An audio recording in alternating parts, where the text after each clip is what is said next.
Hello readers, I'm Amy, and today I am just going to go over some series that I want to read but haven't started yet. A lot of these are for the same reasons, some of them are for slightly different reasons, but there is kind of an overarching theme I found for me when it comes to series. So I was actually inspired by Hillary from Melted Books. I know that this video has probably been done before, but she was talking about the series that she wants to finish, and I was thinking not only what series I want to finish, because I haven't actually started that many, but what series do I want to read that I've been avoiding for one reason or another. So we're going to go over a couple of those. The first one I want to mention is the Butterfly Garden series. This one I actually started probably 6 years ago, maybe, where I read the first book and I just never finished the series. And this guy kidnaps all these women and keeps them in this kind of large greenhouse and gives them like wings to put on, and they're his butterfly garden, and there is sexual assault happening. I don't remember it really being explicitly depicted in any way, but you kind of knew what was going on. And I loved this first book, and I think there's 4 books in the series. If I remember correctly, it doesn't follow all of the same characters. I don't remember if it follows the same villain or if it's following the cases of like the detectives that are involved in it. I don't remember because it's just been so long, but I remember loving that first book and thinking that I really wanted to continue the series. But with this one, every single time I hear about the rest of the series, I hear people saying that it's just not that great. But even though I would go in knowing that and knowing that was people's thoughts, honestly, I still want to read them. Like the Dorothy Must Die series that I have behind me, the first book was awesome, and the books after that just had so many loose threads, and I didn't like the ending of the series because the author had just taken too much on. So she like did what she had to do, but it wasn't a great ending for the series. And even though I didn't like the ending of the series, I still enjoyed the series overall. I enjoyed the idea behind the series. I enjoyed the characters. And what if this is the same thing, where I don't necessarily like the ending or I don't like the direction some of the books go, but what if I still end up really enjoying the books anyways? So that's just one that I've put off for years, but I would like to stop putting it off. So maybe that'll be one of my 2022 goals, is to finish that Butterfly Garden series. Then we have Temeraire. So I read Spinning Silver and Uprooted by Naomi Novik. I have really enjoyed her writing. I love that those 2 books are standalones. I haven't started her, actually I forgot to even put her new series on this list, but we can talk about that too. But I read her 2 standalones. Uprooted is not my favorite since it's kind of a Beauty and the Beast-esque, but I do like the way that one ended. Spinning Silver was brilliant, and I would love to read her other books. Her new series, The Last Graduate, or whatever the books are called, I haven't started yet, but it's for the same reason as one of the other series I'm going to mention, so I will try to mention that closer to the end. But her original series, I don't hear anything about on BookTube. Like, you hear about how people didn't like Uprooted, and that's about it. Well, if you've only read Uprooted, give Spinning Silver a chance. It's really good. But her Temeraire series is like 9 books about dragons, and from what I remember, they're like the main transportation, kind of like we are now with cars. And there was some historical war that she was pulling inspiration from. Couple of things. I have not enjoyed Star Wars. I have not enjoyed Dune. They're kind of like space odyssey, space opera stories, but also they pull from a lot of history that I'm just not familiar with, and I'm afraid that the Temeraire series is going to be similar, where it's pulling from a time in history that I don't know or understand. Napoleonic Wars. That's what it's about. No, Temeraire pulls from Napoleonic Wars.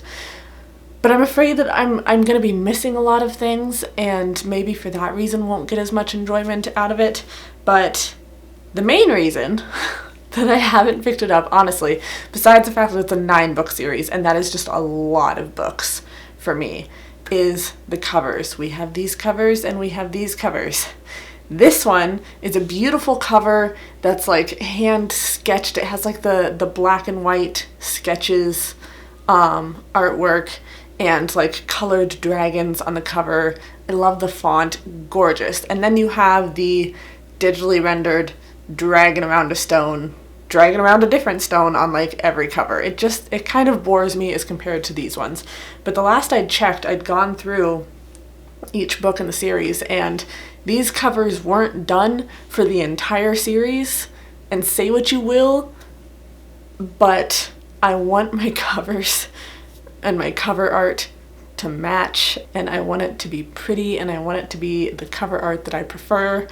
Hopefully going into book design someday, covers are really important to me. Whether or not they should be is not quite the debate for this video, but I guess I could always like design my own covers, which I am trying to work on for some of my favorite books, but regardless.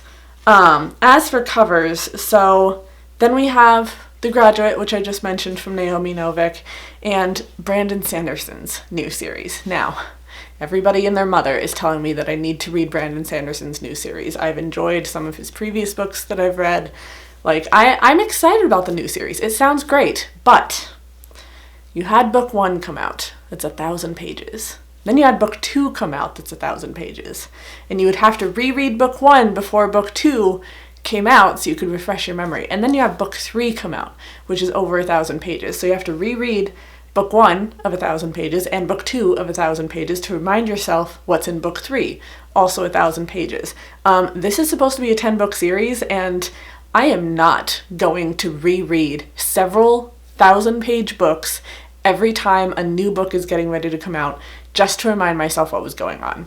Not doing that. Not here for it. I have way too many other books to read to take time rereading thousands of pages of books every time a new book comes out. Like, I will read the whole series once it is fully published. Also, to go back to that book cover thing, as well as with Naomi Novik's new series, it has very pretty covers. They both have some very nice looking artwork on the front, but you know this is true. I know you know this is true.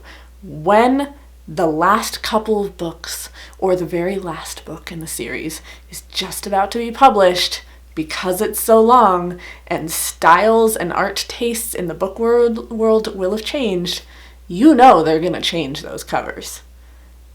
And again, call me what you will, I want all of my covers to match. If I am going to collect a series of 7 or 8 plus books, I want the covers to relate to one another.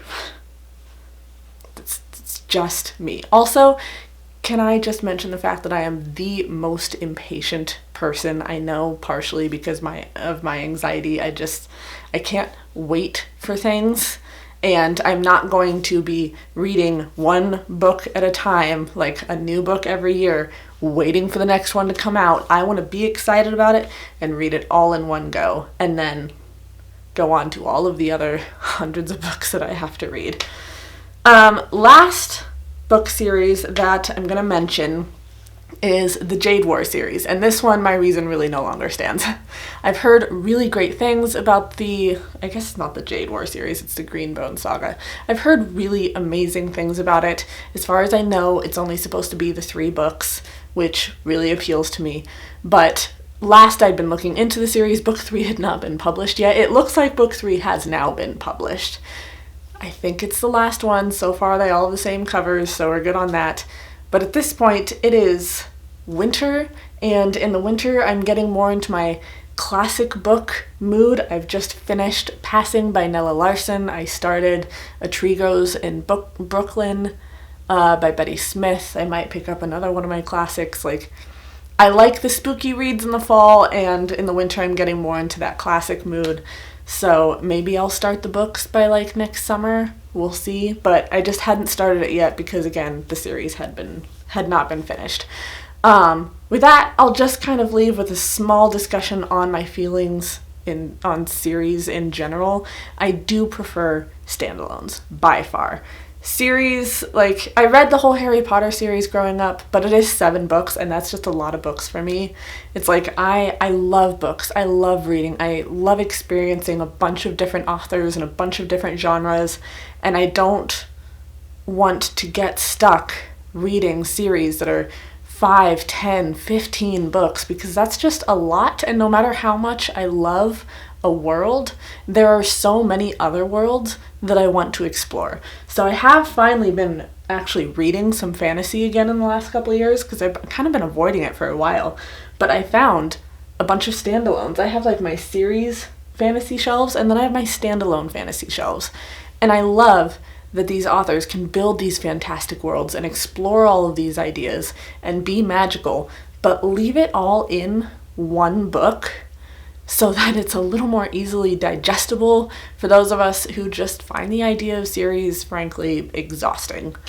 That is going to be it for me for this video, so leave some book series down below that you love or that you've been avoiding for whatever reason. It is my Vlogmas as I'm filming this, so I'm going to have 12 days of Vlogmas. I'll have 12 videos out. Please like, subscribe, be my friend on social media. I will see all of you in my next video. Bye, friends.